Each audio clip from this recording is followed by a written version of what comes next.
TP. Chandrasekharan വധക്കേസിലെ പ്രതികൾക്ക് ശിക്ഷാ ഇളവ് നൽകാനുള്ള നീക്കം സർക്കാരിനെ പ്രതിക്കൂട്ടിൽ നിർത്തിയതാണ്. അത് വിവാദമായതോടെ ശിക്ഷാ ഇളവിന് ശുപാർശ ചെയ്ത ജയിൽ ഉദ്യോഗസ്ഥർക്കെതിരെ നടപടിയും സ്വീകരിച്ചിരുന്നു. ഇപ്പോൾ സംഭവത്തിൽ അന്വേഷണം നടത്താനാണ് സർക്കാർ നീക്കം. ശുപാർശ നടപടി പുറത്തായതിനാണ് അന്വേഷണം നടക്കുന്നത്.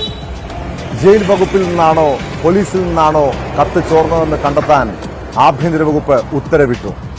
1 മാസത്തിനകം റിപ്പോർട്ട് നൽകണമെന്നും നിർദ്ദേശമുണ്ട്.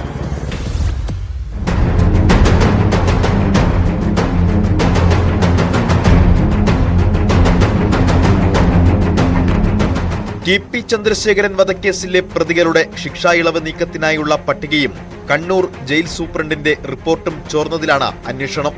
ജയിൽ വകുപ്പിൽ നിന്നാണോ കത്ത് ചോർന്നതെന്ന് ജയിൽ വകുപ്പ് DIG അന്വേഷിക്കും. പോലീസിൽ നിന്നാണോ ചോർന്നതെന്ന് കണ്ണൂർ DIG ആണ് അന്വേഷിക്കുക. 1 മാസത്തിനകം അന്വേഷിച്ച് റിപ്പോർട്ട് സമർപ്പിക്കണമെന്നും ആഭ്യന്തര വകുപ്പിന്റെ ഉത്തരവിലുണ്ട്. നിയമസഭയ്ക്കകത്തും പുറത്തും സർക്കാർ പ്രതിരോധത്തിലായ വിവാദത്തിലാണ് അന്വേഷണം പ്രഖ്യാപിച്ചിരിക്കുന്നത്. വധക്കേസിലെ പ്രതികളായ മുഹമ്മദ് ഷാഫി, സിജിത്ത്, TK രജീഷ് എന്നിവർക്ക് ഇളവ് നൽകാനുള്ള നീക്കമാണ് നടന്നത്. ഒരു തരത്തിലുള്ള ഇളവ് നൽകരുതെന്ന് ഹൈക്കോടതി നിർദ്ദേശിച്ച പ്രതികൾക്കാണ് ശിക്ഷാ ഇളവ് നൽകാൻ നീക്കം നടന്നത്. വിഷയം വാർത്തയായതോടെ നീക്കത്തിൽ നിന്ന് സർക്കാർ പിന്മാറിയിരുന്നു. ശിക്ഷാ ഇളവിനുള്ള ശുപാർശയിൽ ടി.പി. വധക്കേസിലെ പ്രതികളെ ഉൾപ്പെടുത്തിയതിന് ജയിൽ ഉദ്യോഗസ്ഥരെ സസ്പെൻഡ് ചെയ്തിരുന്നു.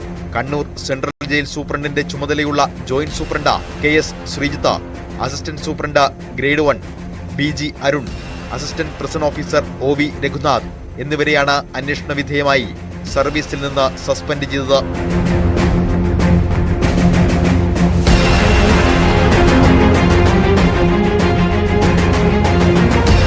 ന്യൂസ് 18 തിരുവനന്തപുരം.